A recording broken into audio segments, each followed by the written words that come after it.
Exam hall में literally आंखों से आंसू तक आने लगे थे। ऐसा लग रहा था कि यहीं पर बैठ के रो लूं, बट क्या कर सकते हैं, रो भी तो नहीं सकते थे। मेरा ये सिस्टम लगभग 5 से 6 बार वहाँ क्रैश किया। अब जैसा कि ऑलरेडी मैंने आप लोगों को बता रखा था कि मेरा एग्ज़ाम 18 सितंबर को 3rd शिफ्ट में होना है, तो आज की वीडियो में उसी के रिगार्डिंग हम डिटेल में डिस्कस करेंगे कि मेरा एग्ज़ाम कैसे क्या रहा है, वहाँ पर मैंने कौन सी चीज़ें फेस की हैं। तो सब कुछ शुरू करते हैं बिल्कुल शुरू से। अब जैसा कि मेरे घर से एग्जाम सेंटर की डिस्टेंस थी वो लगभग 85 से 90 किलोमीटर थी, और एसएससी के चेयरमैन सर ने भी कहा था कि आपके एग्जाम की डिस्टेंस 100 किलोमीटर की रेंज में होगी। तो इस केस में जो मेरे साथ सिनेरियो था वो काफ़ी अच्छा था, बट काफ़ी लोग ऐसे भी रहे हैं जिनके एग्जाम की डिस्टेंस लगभग 200 से 250 किलोमीटर तक भी रही है। लेकिन हम लौटते हैं अपने वीडियो की तरफ, क्योंकि मेरा एग्जाम 3rd शिफ्ट में था और मेरे यहाँ रात से ही बारिश स्टार्ट हो चुकी थी, तो मुझे थोड़ा डर भी था, लेकिन मेरे पास अच्छा खासा टाइम भी था, तो जिसके कारण मुझे उतनी टेंशन नहीं थी। तो जैसे ही बारिश बंद होती है तो 10 AM के अप्रॉक्स मैं अपना बाइक से यहाँ पर से निकल लेता हूँ एग्जाम सेंटर के लिए, और वहाँ अपने टाइम से पहले एग्जाम सेंटर पर पहुँच जाता हूँ। और जो मेरा एग्जाम सेंटर था वो इंटरनेशनल स्कूल था, तो मुझे काफ़ी बेटर लगा, क्योंकि ऐसा लगा कि मतलब चीज़ें वहाँ पर सिस्टम वगैरह काफ़ी अच्छे होंगे। बट मुझे क्या पता था कि आगे चल करके मेरे साथ ऐसा कुछ होने वाला है, क्योंकि जो हम लोगों को लैब मिली थी वो स्कूल बिल्डिंग के तो अंदर थी, बट कहीं पुरानी सी बिल्डिंग में थी। तो यहाँ तक भी चलो सब सही था, लेकिन पहली बात तो उनके स्टाफ की काफ़ी कमी थी, और जैसे ही हम लोगों का वेरिफिकेशन होता है तो मैं भी अपना आराम से अपने सिस्टम के साथ बैठ जाता हूँ एग्जाम देने के लिए। लेकिन जैसे ही एग्जाम स्टार्ट होता है तो स्क्रीन पूरी ब्लैंक हो जाती है, तो अप्रॉक्स 40 से 50 सेकंड के बाद क्वेश्चन वगैरह लोड होने लगते हैं। तो मैं थोड़ा रिलैक्स करता हूँ कि चलो ठीक है, अब चीज़ें सही होंगी। बट जैसे ही मैं 4 से 5 क्वेश्चन अटेम्प्ट करता हूँ, तो अटेम्प्ट करने के बाद पूरा सिस्टम एकदम से क्रैश कर जाता है। तो मैं इन्विजिलेटर को बुलाता हूँ और उनसे कहता हूँ कि मतलब मेरा सिस्टम चेंज करवा दीजिए, बट उन्होंने उस सिस्टम को सही कर दिया, बोले कि इसी में दो। और उसके बाद मैं जैसे ही अपना 5 से 6 क्वेश्चन और अटेम्प्ट करता हूँ, आगे बढ़ता हूँ, तो अचानक से फिर से पूरी स्क्रीन मतलब सर्वर एकदम से क्रैश कर जाता है। फिर से मतलब वो उनको बुलाता हूँ, फिर से वो चीज़ें सही होती हैं, और इस तरह से करते हुए लगभग ये 4 से 5 बार सिलसिला चलता है। तो लास्ट में जाकर के मेरी काफ़ी बहस हो जाती है, तो वो फिर कहीं ना कहीं जाकर के सिस्टम को चेंज करते हैं। एग्जाम के रीस्टार्ट होने में प्रॉब्लम नहीं है, प्रॉब्लम तो उसके बार बार क्वेश्चन के स्टार्टिंग से स्टार्ट होने में है, क्योंकि आपको बाद में फिर से ढूंढना पड़ता है कि आप किस क्वेश्चन में थे, और इसके साथ ही साथ आपको पूरी डिटेल फिर से फिल करनी पड़ती है, फिर से लॉगिन करना पड़ता है। तो आप मेंटल हेल्थ को समझ सकते हो, बट कहीं ना कहीं आप शायद नहीं समझ सकते हो कि मेरे साथ वहाँ पर कैसे क्या बीता है। और सबसे ज़्यादा प्रॉब्लम एग्जाम के लास्ट में होती है, जब सब लोगों का एग्जाम फिनिश हो चुका हो और एग्जाम देने वाले सिर्फ आप इकलौते बचे हो, क्योंकि उस टाइम पीरियड में सब लोग आपस में डिस्कस करने लगते हैं, तो कॉन्सेंट्रेट आप कर ही नहीं सकते हो और इतनी ज़्यादा नॉइस क्रिएट हो जाती है। बट इन सब की बात हम आगे करते हैं, लेकिन सबसे पहले एग्जाम रिव्यू पेपर के बारे में डिस्कस कर लेते हैं, जो कि आपके लिए वो ज़्यादा इंपॉर्टेंट है। तो सबसे पहले हम बात करते हैं रीजनिंग सेक्शन को लेकर के, क्योंकि मैंने वहाँ रीजनिंग के ही सेक्शन को सबसे पहले अटेम्प्ट किया था,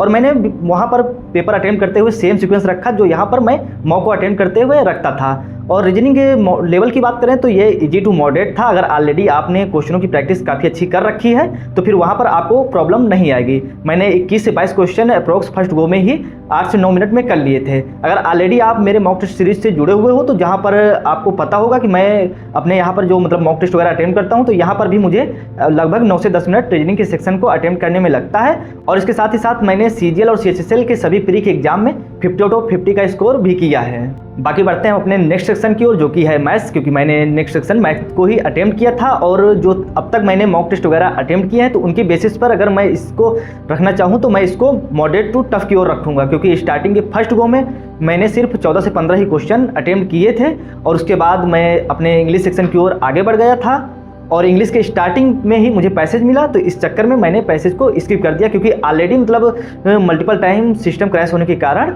जो दिमाग की ऐसी तैसी हो रखी थी, और इंग्लिश सेक्शन आते आते मेरा सिस्टम भी चेंज हो चुका था। और इंग्लिश में पैसेज के बारे में बताने की बिल्कुल भी ज़रूरत नहीं, क्योंकि ऑलरेडी आपने सभी लोगों के रिव्यू में जरूर देख रखा होगा कि सभी का कहना यही है कि जो पैसेज आ रहा है वो काफ़ी लेंदी था। तो सेम वही मेरे साथ भी था कि मेरा भी पैसेज काफ़ी लेंदी था, तो इसलिए मैंने उसको लास्ट के लिए रख दिया।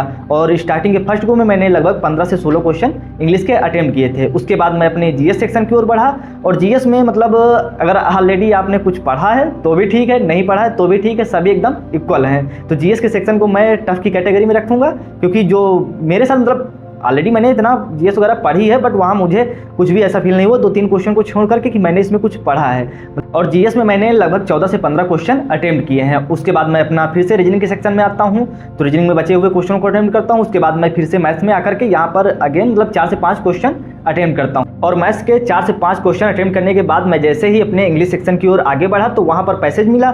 तो पैसेज को मैंने जैसे ही पढ़ना स्टार्ट कर दिया तो वैसे ही सब लोगों का एग्जाम समाप्त हो चुका था, तो जिसके कारण वो लोग आपस में बातें करने लगे, तो मैं अपने पैसेज की ओर कॉन्सेंट्रेट ही नहीं कर पा रहा था। तो जिसके कारण मैंने अगेन अपने मैथ्स सेक्शन की ओर स्विच करके अपना वहाँ पर क्वेश्चन वगैरह अटेम्प्ट करने की कोशिश की। बट लास्ट के क्वेश्चन मैंने जो छोड़े थे तो वो कैलकुलेटिव थे, तो जिसके कारण मैं अपने कैलकुलेशन पर ही फोकस नहीं कर पा रहा था और मल्टीपल टाइम मतलब छोटी छोटी कैलकुलेशन में काफ़ी मुझसे मिस्टेक होने लगी थी। और जैसे ही मतलब मैं एक क्वेश्चन की ओर आगे बढ़ा तो मतलब एक क्वेश्चन ऐसा था कि जहाँ पर मैंने उस क्वेश्चन में लगभग 4 से 5 बार कैलकुलेशन की, बट मुझे वहाँ एग्जैक्ट आंसर उसका मिल ही नहीं रहा था। तो शायद उसके ऑप्शन ही रॉन्ग थे या फिर मेरे ही कैलकुलेशन में कमी थी, लेकिन काफ़ी लोगों का सेम ये कहना था कि शायद इसके ऑप्शन गलत हैं क्योंकि किसी का भी सेम मैच नहीं कर रहा था। और लास्ट में आते आते मेन प्रॉब्लम यही होती है कि जब सब लोग आपस में डिस्कस करने लगते हैं और उनमें से कुछ लोग जो मेरी स्क्रीन की तरफ देख रहे थे, जो मेरे बगल में बैठे हुए थे, और बार बार लोग वहाँ से गैलरी से निकल रहे थे और मैं अपने एग्जाम पर कॉन्सेंट्रेट ही नहीं कर पा रहा था, जिसके कारण मुझे पूरा पैसेज छोड़ना पड़ा। मेरे पास टाइम तो था बट वहाँ जब बार बार पढ़ रहे थे तो बार बार वही सेम चीज़ें क्रिएट हो रही थी, तो जिसके कारण मतलब माइंड पूरी तरह से फ्रस्ट्रेट हो चुका था। जिस एग्जाम में मैं और बेटर परफॉर्म कर सकता था उसे मुझे किस्मत के भरोसे छोड़ना पड़ा। और इसके पहले जो सीजीएल का मेंस हुआ था उसमें मेरा रॉ स्कोर 300 नंबर का था और वहाँ पर भी मेरे साथ सेम चीज़ें हुई थी। जिस सिस्टम पर बैठ रहा था तो वो सिस्टम के सर्वर ही क्रैश कर जा रहे थे, तो अप्रॉक्स 3 से 4 बार वहाँ मेरा सिस्टम चेंज हुआ था। बट इसमें देखते हैं कैसे क्या होता है। अगर आप में से किसी को ग्रीवेंसेस वगैरह के बारे में पता है कि कैसे ग्रीवेंसेस का मतलब ईमेल या वहाँ पोर्टल पर फिल की जाती है तो आप जरूर कमेंट बॉक्स में बताओ, क्योंकि मुझे ग्रीवेंसेस वगैरह पोर्टल पर जाकर के फिल करनी है। अगर आप इंस्टा पर कर सकते हो मैसेज तो वहाँ पर करके जरूर बताओ। प्लीज़ आप लोगों मेरी मदद कर सकते हो तो बिल्कुल करने की कोशिश करो, क्योंकि मुझे ग्रीवेंसेस वगैरह फिल करनी है ताकि मुझे शायद री एग्जाम देने का मौका मिल जाए। बट कहीं ना कहीं मुझे ऐसा नहीं लग रहा कि ये लोग मेरा री एग्जाम करवाएंगे, और जैसा भी होता है आगे देखते हैं कैसे क्या होता है। अगर बात करें ओवरऑल मैंने कितने क्वेश्चन अटेम्प्ट किए तो मैंने टोटल 80 से 85 के बीच में क्वेश्चन अटेम्प्ट किए, क्योंकि एग्जैक्ट तो मुझे पता नहीं था, क्योंकि जो बार बार इतनी चीज़ें मेरे साथ हो रही थी तो मैं वहाँ पर मतलब क्वेश्चन वगैरह तो नहीं देख पाया कि मैंने कितने क्वेश्चन अटेम्प्ट किए थे। बट जो रीजनिंग मेरा है तो रीजनिंग में मैंने 25 के 25 क्वेश्चन अटेम्प्ट किए थे। मैथ्स में मैंने शायद 23 से 24 क्वेश्चन अटेम्प्ट किए हैं। और इंग्लिश की बात करें तो इंग्लिश में मेरा जो अटेम्प्ट रेट रहा है लगभग वो 17 से 18 क्वेश्चन का है। और जीएस में मैंने 14 से 15 क्वेश्चन अटेम्प्ट किए हैं। बाकी जिनका एग्जाम बक्सी तालाब चंद्रिका देवी मंदिर रोड पर है तो आप जाकर के चंद्रिका देवी मंदिर जरूर घूमो, क्योंकि वो मंदिर काफ़ी अच्छा है। वहाँ पर आपको काफ़ी ज़्यादा सुकून देखने को मिलेगा। जिन लोगों का एग्जाम हो चुका है तो अब आप बिना अपना टाइम वेस्ट किए हुए मेंस की तैयारी करो। बाकी जिनका एग्जाम आगे है तो आप मैथ्स के फॉर्मूलाज वगैरह देख सकते हो, और जीएस में आप टाइम वेस्ट ना करो। मैं आपको डिमोटिवेट नहीं कर रहा हूँ, बट जो एक चीज़ है मतलब कि आप पढ़ोगे तो भी वही है, नहीं पढ़ोगे तो भी वही है। और आप यहाँ पर टाइम वेस्ट ना करके आप अपने इंग्लिश के ओकैब वगैरह रिवाइज कर सकते हो, मैथ्स के जो फार्मूलाज हैं उनको देख लो, और इसके साथ ही साथ अपना जो मॉक टेस्ट वगैरह अटेम्प्ट कर रहे हो तो उनको अटेम्प्ट करते रहो। किसी ने मुझसे पूछा था जो टेक्स्ट बुक के मॉक टेस्ट वगैरह एग्जाम स्पेशल वाले हैं तो वो रिलेवेंट है या फिर नहीं, तो आप देखो वो मॉक टेस्ट अटेम्प्ट कर सकते हो। देखो एग्जैक्ट तो डेटा वहाँ सेम है नहीं, बट हाँ इतना है कि मतलब 60 से 70% वहाँ पर जो रिलेवेंट है वो मॉक, तो आप उनको अटेम्प्ट कर सकते हो। बाकी इस वीडियो पर क्लिक करके देख सकते हो कि मैंने पिछली बार मेंस में कौन सी गलतियाँ की थी जो आपको नहीं करनी है। और अभी से आप अपने मेंस के एग्जाम की प्रिपरेशन स्टार्ट कर दो, क्योंकि रिजल्ट आने के बाद प्रिपरेशन नहीं होती है, वहाँ होती है तो सिर्फ मॉक टेस्ट के थ्रू प्रैक्टिस।